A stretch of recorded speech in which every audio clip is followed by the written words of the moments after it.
Hi ಎಲ್ರಿಗೂ ನಮಸ್ಕಾರ. Welcome back to my YouTube channel. ನಾನು ನಿಮ್ಮ ಶ್ರುತಿ ಆನಂದ್. ಇದು ಗುರುವಾರದ ವ್ಲಾಗ್ ಆಗಿರುತ್ತೆ. ನಾನು ಮಾರ್ನಿಂಗಿಂದ ವ್ಲಾಗ್ನ ಸ್ಟಾರ್ಟ್ ಮಾಡಿದ್ದೀನಿ. ಇವತ್ತು ನಾನು ನಿಮ್ಮ ಜೊತೆ ನನ್ನ ಮಾರ್ನಿಂಗ್ ರೂಟೀನ್ ಹೇಗಿರುತ್ತೆ ಅನ್ನೋದನ್ನು ಶೇರ್ ಮಾಡ್ಕೊತೀನಿ. ಬನ್ನಿ ಇವತ್ತಿನ ವ್ಲಾಗ್ನ ಸ್ಟಾರ್ಟ್ ಮಾಡೋಣ. ಅದಕ್ಕಿಂತ ಮುಂಚೆ ಇನ್ನೂ ಯಾರೆಲ್ಲ ನನ್ನ ಚಾನಲ್ನ ಸಬ್ಸ್ಕ್ರೈಬ್ ಆಗಿಲ್ಲ, ಪ್ಲೀಸ್ ಸಬ್ಸ್ಕ್ರೈಬ್ ಮಾಡ್ಕೊಳ್ಳಿ. ಹಾಗೆ ನನ್ನ ಈ ಒಂದು ವ್ಲಾಗ್ ಇಷ್ಟ ಆದರೆ ಪ್ಲೀಸ್ ಲೈಕ್ ಮಾಡಿ, ಶೇರ್ ಮಾಡಿ. ಹಾಗೆ ನಿಮ್ಮ ಅನಿಸಿಕೆ ಅಭಿಪ್ರಾಯಗಳನ್ನ ನನಗೆ ಕಮೆಂಟ್ ಮೂಲಕ ತಿಳಿಸಿ. ಮೊದಲಿಗೆ ನಾನಿಲ್ಲಿ ಯಾವಾಗಲೂ ಅಷ್ಟೇ 6:30 ಹಂಗೆ ಎದ್ದೇಳ್ತೀನಿ. ಎದ್ದು ಫ್ರೆಶ್ ಅಪ್ ಆಗಿ ಅದಾಗಿದ್ಮೇಲೆ ಕಿಚನಿಗೆ ಬಂದು ನನ್ನ ಕುಕಿಂಗ್ ಕೆಲಸನ ಸ್ಟಾರ್ಟ್ ಮಾಡ್ತೀನಿ. ಇವತ್ತು ನಾನು ಬ್ರೇಕ್ಫಾಸ್ಟಿಗೆ ದೋಸೆ ಹಾಗೆ ಬೆಂಡೆಕಾಯಿ ಪಲ್ಯನ ಮಾಡ್ತಾಯಿದ್ದೀನಿ. ಅದ್ರ ಜೊತೆಗೆ ಲಂಚ್ ಬಾಕ್ಸಿಗೆ ಹಸಿ ಅವರೆಕಾಳು ಸಾಂಬಾರು ಮತ್ತು ರೈಸ್ನ ಮಾಡ್ತಾಯಿದ್ದೀನಿ.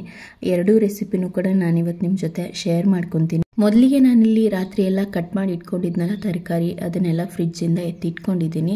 ಅವರೆಕಾಳನ್ನು ಅಷ್ಟೇ ರಾತ್ರಿನೇ ಎಲ್ಲ ಬಿಡಿಸಿ ಇಟ್ಕೊಂಡಿದ್ದೆ.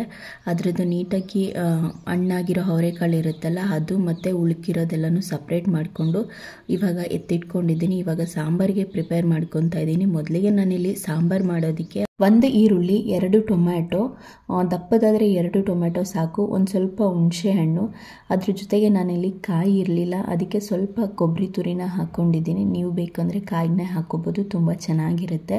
ಅದ್ರ ಜೊತೆಗೆ ಸ್ವಲ್ಪ ಕೊತ್ತಂಬರಿ ಸೊಪ್ಪು, ಇಷ್ಟನ್ನು ಹಾಕಿ ಚೆನ್ನಾಗಿ ನುಣ್ಣಗೆ ರುಬ್ಕೋಬೇಕು. ಅದು ಚೆನ್ನಾಗಿ ನುಣ್ಣಗೆ ಆಗಿದ್ಮೇಲೆ ಸ್ವಲ್ಪ ಅದಕ್ಕೆ ಸಾಂಬಾರು ಪೌಡರ್ನ ಹಾಕ್ಕೋಬೇಕು. ಅದಕ್ಕೆ ಒಂದು 2ರಿಂದ 3 ಸ್ಪೂನು ಸಾಂಬಾರು ಪೌಡರ್ನ ಹಾಕ್ಕೊಂಡ್ರೆ ಸಾಕು.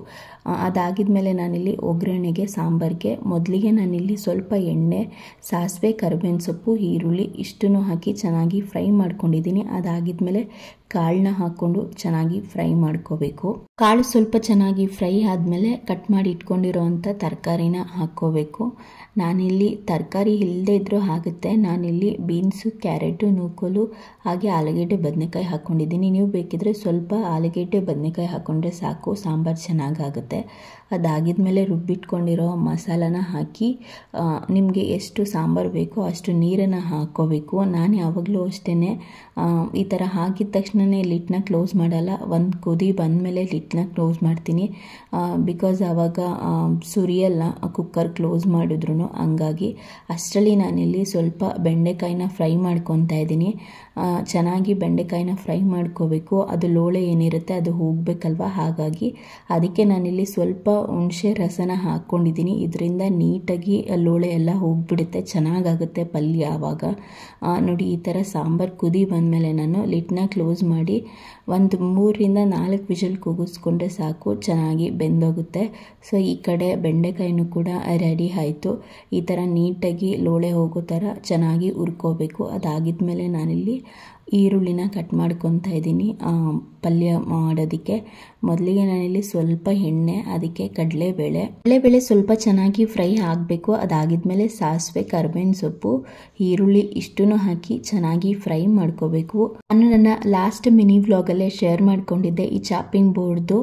ತುಂಬ ಅಂದರೆ ತುಂಬ ಚೆನ್ನಾಗಿದೆ, ಕ್ವಾಲಿಟಿ ಅಷ್ಟೇ, ತುಂಬ ಗಟ್ಟಿನೂ ಇದೆ, ವರ್ತ್ ಅನ್ನಿಸ್ತು ನನಗೆ. ನಿಮ್ಗೆ ಯಾರಿಗಾದರೂ ಈ ಚಾಪಿಂಗ್ ಬೋರ್ಡ್ ಬೇಕು ಅಂತಂದರೆ ಇದ್ರದ್ದು ಲಿಂಕ್ನ ನಾನು ಡಿಸ್ಕ್ರಿಪ್ಷನ್ ಬಾಕ್ಸಲ್ಲಿ ಹಾಕಿರ್ತೀನಿ, ಒಂದ್ಸರಿ ಚೆಕ್ಔಟ್ ಮಾಡಿ. ನಾನಿಲ್ಲಿ ಅದಕ್ಕೆ ಸಣ್ಣದಾಗಿರೋದು 2 ಟೊಮ್ಯಾಟೊನ ಕಟ್ ಮಾಡಿ ಹಾಕ್ಕೊತಾ ಇದ್ದೀನಿ. ಈರುಳ್ಳಿ ಚೆನ್ನಾಗಿ ಫ್ರೈ ಆಗಬೇಕು. ಅದಾಗಿದ್ಮೇಲೆ 2 ಟೊಮೆಟೊನ ಹಾಕಿ ಚೆನ್ನಾಗಿ ಫ್ರೈ ಮಾಡ್ಕೋಬೇಕು. ಟೊಮೆಟೊನು ಚೆನ್ನಾಗಿ ಫ್ರೈ ಆದಮೇಲೆ ಫ್ರೈ ಮಾಡಿ ಇಟ್ಕೊಂಡಿರೋವಂಥ ಬೆಂಡೆಕಾಯಿನ ನಾನಿಲ್ಲಿ ಹಾಕ್ಕೊತಾ ಇದ್ದೀನಿ. ಇದಕ್ಕೆ ಸ್ವಲ್ಪ ರುಚಿಗೆ ತಕ್ಕಷ್ಟು ಉಪ್ಪು, ಹಾಗೆ ಸ್ವಲ್ಪ ರೆಡ್ ಚಿಲ್ಲಿ ಪೌಡರು, ಇಷ್ಟನ್ನೇ ಹಾಕೋದು ನಾನು, ಬೇರೆ ಏನೂ ಹಾಕಲ್ಲ. ಕೊನೆಯಲ್ಲಿ ಸ್ವಲ್ಪ ಕೊತ್ತಂಬರಿ ಸೊಪ್ಪು, ಇಲ್ಲ ಅಂದರೆ ಕಾಯಿ ತುರಿ ಬೇಕು ಅಂದರೆ ಹಾಕ್ಕೋಬೋದು. ನಾನಿಲ್ಲಿ ನೀರೇನು ಹಾಕಲ್ಲ, ಹಂಗೆ ಫ್ರೈ ಮಾಡ್ಕೊತಾ ಇದ್ದೀನಿ ಚೆನ್ನಾಗಿ. ಆವಾಗಲೇ ಹುರ್ಕೊಂಡಿದ್ದಾಗಲೇ ಆಲ್ಮೋಸ್ಟ್ ಫ್ರೈ ಆಗಿತ್ತು. ಇವಾಗ ಒಂದು ಸ್ವಲ್ಪ ಹೊತ್ತು ಫ್ರೈ ಮಾಡಿಕೊಂಡ್ರೆ ಹಾಗೇ ನೀರು ಹಾಕ್ತೇನೆ, ಪಲ್ಯ ರೆಡಿ ಆಗುತ್ತೆ. ಅದಾಗಿದ್ಮೇಲೆ ನಾನಿಲ್ಲಿ ದೋಸೆನ ಹಾಕ್ಕೊತಾ ಇದ್ದೀನಿ. ನಾನು ಯಾವಾಗಲೂ ಅಷ್ಟೇ ರಾತ್ರಿನೇ ಪ್ರಿಪೇರ್ ಆಗಿರ್ತೀನಿ. ಬೆಳಗ್ಗೆ ಬ್ರೇಕ್ಫಾಸ್ಟಿಗೆ ಏನು ಮಾಡಬೇಕು ಅಂತ, ಅದ್ರ ಜೊತೆಗೆ ಏನೇನು ಬೇಕು ಎಲ್ಲನೂ ಕೂಡ ರೆಡಿ ಮಾಡ್ಕೊಂಡು ಇಟ್ಕೊಂಡಿರ್ತೀನಿ. ತರಕಾರಿ ಕಟ್ ಮಾಡ್ಕೊಳ್ಳೋದು ಎಲ್ಲನೂ ಪ್ರತಿಯೊಂದೂ ರಾತ್ರಿನೇ ರೆಡಿ ಮಾಡ್ಕೊಳ್ಳೋದ್ರಿಂದ ಬೆಳಗ್ಗೆ ಎದ್ದ ತಕ್ಷಣ ಈಸಿ ಆಗುತ್ತೆ ಅಂದ್ಬಿಟ್ಟು, ಸ್ಮೂದಾಗಿ ಆಗುತ್ತೆ ಕೆಲಸ ಎಲ್ಲ, ಅರೆ ಏನು ಆಗಲ್ಲ. ಈ ಥರ ಎಲ್ಲ ರಾತ್ರಿನೇ ಪ್ರಿಪೇರ್ ಮಾಡಿ ಇಟ್ಕೊಳ್ಳೋದ್ರಿಂದ ಅಷ್ಟರಲ್ಲಿ ಎಕ್ಸ್ಟ್ರಿತ್ ಎದ್ಬಿಟ್ಟು ನಿಂತಿದ್ದ ಅಲ್ಲಿ ನಾನಿಲ್ಲಿ ದೋಸೆ ಮಾಡ್ಕೊತಾ ಇದ್ದೀನಿ. ಗೊತ್ತಿಲ್ಲ ಯಾಕೋ ಸುಮ್ಮನೆ ಈ ಥರ ಕೂತ್ಕೊಂಡಿದ್ದ, ಎಷ್ಟು ಮಾತಾಡ್ಸಿದ್ರು ಕೂಡ ಮಾತಾಡ್ತಾನೆ ಇರಲಿಲ್ಲ ಅವನು. ಸ್ವಲ್ಪ ಹುಷಾರಿರಲಿಲ್ವಲ್ಲ ಇವಾಗ, ಅದರಿಂದ ಸ್ವಲ್ಪ ವೀಕ್ ಆಗಿದ್ದಾನೆ, ಜೊತೆಗೆ ಡಲ್ ಆಗಿಬಿಟ್ಟಿದ್ದಾನೆ. ಹಾಗೆ ನಾನಿಲ್ಲಿ ಸಪೋಟ ಇತ್ತು ಮನೆಯಲ್ಲಿ, ಜ್ಯೂಸ್ ಮಾಡ್ಕೊಳ್ಳೋಣ ಅಂದ್ಬಿಟ್ಟು ಮಾಡ್ಕೊತಾ ಇದ್ದೀನಿ. ಯಕ್ಷಿತ್ಗೆ ಅಂದ್ಬಿಟ್ಟು ತರಿಸಿದ್ದೆ, ಅದು ತುಂಬ ಇಷ್ಟ ಆಗುತ್ತೆ ಯಕ್ಷಿತ್ಗೆ ಸಪೋಟ ಅಂದರೆ. ಅದು ನೋಡಿದ್ರೆ ಪೂರ್ತಿ ಎಲ್ಲ ಬೂಸ್ಟ್ ಆಗಿಬಿಟ್ಟಿತ್ತು, ಗೊತ್ತಿಲ್ಲ ಯಾಕೆ ಹಂಗಾಗಿತ್ತು ಅಂತ. ಒಂದು ಸ್ವಲ್ಪನೂ ಕೂಡ ಚೆನ್ನಾಗಿರಲಿಲ್ಲ. ರಾತ್ರಿಯೇ ಡ್ರೈ ಫ್ರೂಟ್ಸ್ ಎಲ್ಲನೂ ಕೂಡ ನೆನೆಸಿ ಇಟ್ಟಿದ್ದೆ. ಅದಾಗಿದ್ಮೇಲೆ ಕಾಫಿ ಮಾಡಿಕೊಟ್ಟೆ ಆನಂದ್ಗೆ. ಇನ್ನೇನು ಮಾಡೋಕ್ಕಾಗುತ್ತೆ ಅಂತ ಅಂದ್ಬಿಟ್ಟು ಅದನ್ನು ಡಸ್ಟ್ಬಿನ್ಗೆ ಹಾಕ್ಬಿಟ್ಟು. ನೋಡಿ ಸಾಂಬಾರು ಎಷ್ಟು ಚೆನ್ನಾಗಾಗಿದೆ ಅಂತ, ತುಂಬ ಚೆನ್ನಾಗಿರುತ್ತೆ ಸಾಂಬಾರು. ಒಂದ್ಸರಿ ಈ ರೆಸಿಪಿನ ಟ್ರೈ ಮಾಡಿ. ಅದ್ರ ಜೊತೆಗೆ ನಮ್ಮೂರ ಕಡೆ ಎಲ್ಲ ಮಸಾಲ ಹಾಕ್ತೇನೂ ಕೂಡ ಮಾಡ್ತೀವಿ. ನಾರ್ಮಲಿ ಬೇಳೆ ಸಾಂಬಾರು ಮಾಡ್ತೀವಲ್ಲ ಅದನ್ನು ಕೂಡ ಮಾಡ್ತೀವಿ, ತುಂಬ ಚೆನ್ನಾಗಿರುತ್ತೆ. ನಮ್ಮ ಕಡೆ ಎಲ್ಲ ಎಸ್ಪೆಷಲಿ ಈ ಸಾಂಬಾರಿಗೆ, ಅವರೆಕಾಳು ಸಾಂಬಾರಿಗೆ ಕಲ್ಲಲ್ಲಿ ಒಗ್ಗರಣೆ ಮಾಡ್ಕೊತಾರೆ. ಎಲ್ಲ ಒಲೆಯಲ್ಲಿ ಅಡುಗೆ ಮಾಡ್ತಿದ್ರಲ್ವ, ಅಡುಗೆ ಮಾಡ್ತಿರ್ಬೇಕಂದ್ರೆ ಒಲೆಗೆ ಕಲ್ಲನ್ನ ಹಾಕ್ಬಿಟ್ಟಿರೋರು. ಸೊ ಸಾಂಬಾರಿಗೆ ಒಗ್ಗರಣೆ ಮಾಡೋದಕ್ಕೆ ಆ ಕಲ್ಲನ್ನ ಎತ್ಕೊಂಡು, ಕಲ್ಲು ಚೆನ್ನಾಗಿ ಕಾದಿರೋದು, ಅದ್ರ ಮೇಲೆ ಸ್ವಲ್ಪ ಎಣ್ಣೆ, ಸಾಸಿವೆ, ಕರಿಬೇವಿನ ಸೊಪ್ಪು, ಈರುಳ್ಳಿ ಇಷ್ಟನ್ನು ಹಾಕಿ ಒಗ್ಗರಣೆ ಕೊಡೋರು. ಎಷ್ಟು ಚೆನ್ನಾಗಿರೋದಂದರೆ ಸಾಂಬಾರು ಸಕ್ಕತ್ತಾಗಿ ಇರ್ತಿತ್ತು ಸಾಂಬಾರು. ಅವಾಗೆಲ್ಲ ಅದೇ ಥರನೇ ಮಾಡ್ತಾ ಇದ್ದಿದ್ದು. ಅಷ್ಟರಲ್ಲಿ ಬಾಕ್ಸ್ ಎಲ್ಲ ರೆಡಿ ಆಯಿತು, ಆನಂದ್ ಕೂಡ ಆಫೀಸಿಗೆ ಹೊರಟರು. ಇದಕ್ಕೆ ಯಾವಾಗಲೂ ಅಷ್ಟೇ, ನಾನು ಲಾಸ್ಟ್ ವ್ಲಾಗಲ್ಲೇ ಹೇಳಿದ್ದೆ, ಆನಂದ್ ಹೋಗಬೇಕಂದ್ರೆ ಒಂದು ರೌಂಡ್ ಹಾಕಿಸಿ ಆಮೇಲೆ ಬಿಟ್ಟು ಹೋಗ್ತಾರೆ. ಸೊ ದಟ್ ಅವನಿಗೆ ಸ್ವಲ್ಪ ಖುಷಿ ಆಗುತ್ತೆ, ಜಾಸ್ತಿ ಹಳಲ್ಲ ಅಂತ ಅಂದ್ಬಿಟ್ಟು. ಆನಂದ್ ಹೋದ್ಮೇಲೆ ಮತ್ತೆ ನಾನು ನನ್ನ ಕೆಲಸನ ಸ್ಟಾರ್ಟ್ ಮಾಡಿದ್ದೀನಿ.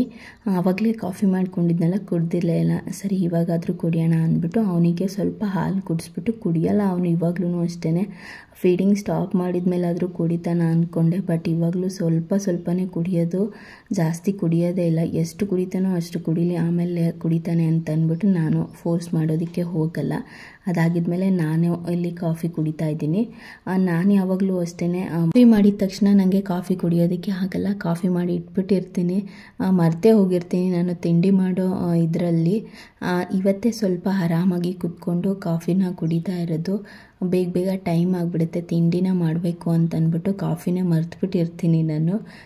ಸೊ ಅದಾದಮೇಲೆ ಸ್ವಲ್ಪ ರಿಲ್ಯಾಕ್ಸ್ ಮಾಡಿ ನಾನಿವಾಗ ಇಲ್ಲಿ ನಮಗೆ ದೋಸೆನ ಹಾಕ್ಕೊತಾ ಇದ್ದೀನಿ. ಯಕ್ಷಿತ್ ಅಷ್ಟು ತಿನ್ನಲ್ಲ, ಆದರೂ ಸ್ವಲ್ಪ ಅವನು ಎಷ್ಟು ತಿಂತಾನೋ ಅಷ್ಟು ತಿನ್ನಲಿ ಅಂತ ಅಂದ್ಬಿಟ್ಟು ಸಣ್ಣ ಪೀಸ್ ಮಾಡಿ ಕೊಡ್ತೀನಿ. ಅವನು ಎಷ್ಟಾಗುತ್ತೋ ಅಷ್ಟು ತಿಂತಾನೆ.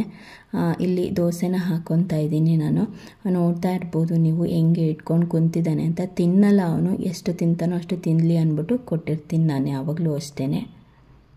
ಅದಾಗಿದ್ಮೇಲೆ ಯಕ್ಷಿತ್ತು ದೋಸೆ ತಿಂತಾ ಇದ್ನೆಲ್ಲ ಕುತ್ಕೊಂಡು, ಹಾಗೆ ದೋಸೆನೂ ಕೂಡ ಹಾಕಿದ್ದಾಯಿತು. ಅಷ್ಟರಲ್ಲಿ ನಾನು ಕಿಚನ್ ಎಲ್ಲನೂ ಕೂಡ ಕ್ಲೀನ್ ಮಾಡ್ಕೊಬಿಡೋಣ ಅಂದ್ಬಿಟ್ಟು ಮಾಡ್ತಾಯಿದ್ದೀನಿ. ನಾರ್ಮಲಿ ನಾನು ಯಾವಾಗಲೂ ಅಷ್ಟೇ ಬೇಗ ಬ್ರೇಕ್ಫಾಸ್ಟ್ ಮಾಡ್ಕೊಬಿಡ್ತೀನಿ, ಬಟ್ ಇವಾಗ ಲೇಟಾಗಿ ಕಾಫಿ ಕುಡ್ದಿದ್ನಲ್ಲ, ಅಷ್ಟರಲ್ಲಿ ನಾನು ಕಿಚನ್ ಎಲ್ಲ ಕ್ಲೀನ್ ಮಾಡ್ಕೊಬಿಡೋಣ ಅಂದ್ಬಿಟ್ಟು ಆಮೇಲೆ ತಿಂಡಿ ತಿನ್ನೋಣ ಅಂದ್ಬಿಟ್ಟು ಪಲ್ಯ ಐತಲ್ಲ ಅದನ್ನೆಲ್ಲ ಬೇರೆ ಒಂದು ಚಿಕ್ಕ ಬೌಲಿಗೆ ಎತ್ತಿಟ್ಕೊತಾ ಇದ್ದೀನಿ.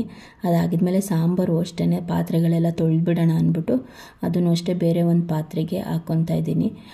ಇನ್ನೊಂದು ಹೇಳಬೇಕು ಏನಪ್ಪ ಅಂತಂದರೆ, ನಮ್ಮೂರ ಕಡೆ ಎಲ್ಲ ಈ ಹಸಿಕಾಳು ಸೀಸನ್ ಬಂತು ಅಂತಂದರೆ ನಾನು ಮಿನಿ ಬ್ಲಾಗಲ್ಲೇ ಹೇಳಿದ್ದೀನಿ, ಬೆಳಗ್ಗೆ ಸಂಜೆ ಎಲ್ಲ ಇದೇ ಇರುತ್ತೆ ಕಂಟಿನ್ಯೂಸ್ ಆಗಿ, ಸಾಂಬಾರು ಮತ್ತು ಉಪ್ಸಾರು ಇದೇ ಇರುತ್ತೆ. ಆದರೆ ಇನ್ನೂ ಒಂದೇನಪ್ಪ ಅಂತಂದರೆ, ಕೆಲವರು ಹೇಗೆ ಅಂತಂದರೆ ಸಾಂಬಾರಿಗೆ ಉಪ್ಸಾರು ಮಾಡೋದಕ್ಕೆ, ಎಸ್ಪೆಷಲಿ ಉಪ್ಸಾರು ಮಾಡೋದಕ್ಕೆ ಆಗಿಂದಾಗೆ ಕಾಳನ್ನ ಹೊಲದಲ್ಲಿ ಕಿತ್ಕೊಂಡು ಬಂದು ಉಪ್ಸಾರು ಮಾಡ್ತಾರೆ. ಎಷ್ಟು ಚೆನ್ನಾಗಿರುತ್ತೆ ಅಂತಂದರೆ, ಉಪ್ಸಾರು ತೊಳೆಯೋದೇ ಇಲ್ಲ ನಮ್ಮ ಕಡೆ, ಕಾಳುಗಳನ್ನ ಹಾಗೆ ಹಾಕಿ ಮಾಡ್ತಾರೆ. ಆಗಿಂದಾಗೆ ಕಿತ್ಕೊಬಂದ್ಬಿಟ್ಟು ಅದು ಸೊನೆ ಇರುತ್ತಲ್ವ, ಚೆನ್ನಾಗಿರುತ್ತೆ ಸಾಂಬಾರು, ಅದರಿಂದ ಆ ಥರ ಮಾಡ್ತಾರೆ. ಇವಾಗ ಗೊತ್ತಿಲ್ಲ ಯಾವ ಥರ ಮಾಡ್ತಾರೆ ಅಂತ ನನಗೆ. ನಮ್ಮೂರಲ್ಲಿ ಒಬ್ಬರು ಅಜ್ಜಿ ಇದ್ದರು, ಅವ್ರು ಅದೇ ಥರನೇ ಮಾಡ್ತಾ ಇದ್ದಿದ್ದು ಯಾವಾಗ್ಲೂ. ಬಟ್ ಇವಾಗ ಮಾಡ್ತಾರೋ ಇಲ್ವೋ ಗೊತ್ತಿಲ್ಲ. ಬೆಳಗ್ಗೆನೇ ಕಾಯಿನ ಕಿತ್ಕೊಂಡು ಬಂದು ಹೊಲದಲ್ಲಿ ಆಗಿಂದಾಗೆ ಬಿಡಿಸಿ ಉಪ್ಸಾರನ್ನ ಮಾಡ್ಕೊಳ್ಳೋರು. ಆ ಥರ ಮಾಡಿಕೊಂಡ್ರು ಅಷ್ಟೇ ತುಂಬ ಚೆನ್ನಾಗಿರುತ್ತೆ ಉಪ್ಸಾರು. ಹಾಗಾಗಿ ಆ ಥರ ಮಾಡ್ತಾಯಿದ್ರು. ಸೊನೆ ಎಲ್ಲ ಹೋಗಿರಲ್ವಲ್ಲ, ಚೆನ್ನಾಗಿರುತ್ತಲ್ವ ಟೇಸ್ಟಿಯಾಗಿ, ಅದಕ್ಕೆ ಆ ಥರ ಮಾಡ್ಕೊತಾಯಿದ್ರು. ತುಂಬ ಚೆನ್ನಾಗಾಗೋದು ಉಪ್ಸಾರು ಅವಾಗೆಲ್ಲ. ನಮ್ಮ ಮನೇಲಿ ಅಷ್ಟಾಗಿ ಮಾಡ್ತಾ ಇರಲಿಲ್ಲ. ಸಂಜೆಲಿ ಕಿತ್ಕೊಂಡು ಬಂದರೆ ಸಂಜೆಗೆ ಮತ್ತು ಬೆಳಗ್ಗೆಗೆ 2 ಟೈಮ್ಗೂ ಕೂಡ ಆಗ್ತಾಯಿತ್ತು. ಮತ್ತು ಒಂದು 4 ಗಂಟೆ ಹಂಗೆ ಹೋಗಿ ಕಿತ್ಕೊಂಡು ಬರ್ತಾಯಿದ್ರು. ಈ ಥರ ಮಾಡ್ತಾಯಿದ್ವಿ ನಮ್ಮ ಕಡೆ, ನಾವೆಲ್ಲ ನಮ್ಮ ಮನೆಯಲ್ಲಿ. ಈ ಥರ ಇರ್ತಾಯಿತ್ತು. ಸೊ ನಾನಿಲ್ಲಿ ಪಾತ್ರೆ ಎಲ್ಲ ತೊಳೆದಾದ್ಮೇಲೆ ಇವಾಗ ಕಿಚನ್ ಎಲ್ಲನೂ ಕೂಡ ನೀಟಾಗಿ ಕ್ಲೀನ್ ಮಾಡ್ಕೊತಾ ಇದ್ದೀನಿ. ನಾನು ಯಾವಾಗಲೂ ಅಷ್ಟೇ ಅಡುಗೆ ಆಗಿದ ತಕ್ಷಣ ನೀಟಾಗಿ ಕಿಚನ್ ಎಲ್ಲನೂ ಕೂಡ ಕ್ಲೀನ್ ಮಾಡಿಬಿಟ್ರೆ ಅರ್ಧ ಕೆಲಸ ಆಗುತ್ತೆ. ಬಿಕಾಸ್ ಕಿಚನ್ದೇ ಟೆನ್ಷನ್ ಇರುತ್ತೆ ಕ್ಲೀನ್ ಆಗಿಲ್ಲ ಅಂತಂದರೆ. ನನ್ನ ಪ್ರಕಾರ ಬ್ರೇಕ್ಫಾಸ್ಟ್ ಮಾಡೋದು ಕಷ್ಟ ಆಗಲ್ಲ, ನನಗೆ ಕಿಚನ್ ಕ್ಲೀನ್ ಮಾಡೋದೇ ಕಷ್ಟ ಆಗುತ್ತೆ. ಅಷ್ಟು ಮೆಸ್ಸಿ ಆಗಿಬಿಟ್ಟಿರುತ್ತೆ ಕೆಲವೊಂದು ಟೈಮು. ನನಗಂತೂ ಕಿಚನ್ ನೋಡ್ತಾ ಇದ್ದರೆ ಎಷ್ಟು ಬೇಗ ಕ್ಲೀನ್ ಮಾಡಿ ಮುಗಿಸ್ತೀನಪ್ಪ ಅನಿಸ್ತಾ ಇರುತ್ತೆ. ಅಷ್ಟು ಒಂಥರ ನನಗೆ ಇರಿಟೇಟ್ ಆಗ್ತಾ ಇರುತ್ತೆ ಕಿಚನ್ ನೋಡಿದ್ರೆ. ನನಗೆ ಬೇಗ ಕ್ಲೀನ್ ಮಾಡಿ ಮುಗಿಸ್ಬಿಡ್ಬೇಕು ಅಂದ್ಬಿಟ್ಟು ನಾನು ಬ್ರೇಕ್ಫಾಸ್ಟ್ ಮಾಡೋಕ್ಕಿಂತ ಮುಂಚೆನೇ ಈ ಥರ ಎಲ್ಲ ನೀಟಾಗಿ ಕ್ಲೀನ್ ಮಾಡ್ಕೊಬಿಡ್ತೀನಿ. ಅದಾಗಿದ್ಮೇಲೆ ಆರಾಮಾಗಿ ಕೂತ್ಕೊಂಡು ಬ್ರೇಕ್ಫಾಸ್ಟ್ ಮಾಡ್ಕೋಬೋದು ಅಂತ. ನೋಡ್ತಿರ್ಬೋದು ನೀವು ಎಷ್ಟು ನೀಟಾಗಿ ಕಿಚನ್ ಕ್ಲೀನ್ ಆಗಿದೆ ಅಂತ. ನನ್ನ ಮಾರ್ನಿಂಗ್ ರೂಟೀನ್ ಕಿಚನಲ್ಲಿ ಯಾವಾಗಲೂ ಕೂಡ ಇದೇ ರೀತಿಯಾಗಿ ಇರುತ್ತೆ. ಐ ಹೋಪ್ ನಿಮ್ಮೆಲ್ಲರಿಗೂ ನನ್ನ ಒಂದು ವ್ಲಾಗ್ ಇಷ್ಟ ಆಗಿರುತ್ತೆ ಅಂದ್ಕೊತೀನಿ. ಇಷ್ಟ ಆದರೆ ಪ್ಲೀಸ್ ಒಂದು ಲೈಕ್ ಮಾಡಿ, ಹಾಗೆ ಚಾನಲ್ನ ಸಬ್ಸ್ಕ್ರೈಬ್ ಮಾಡ್ಕೊಳ್ಳಿ. ಮತ್ತೆ ಮುಂದಿನ ವ್ಲಾಗಲ್ಲಿ ಸಿಗ್ತೀನಿ. ಬಾಯ್.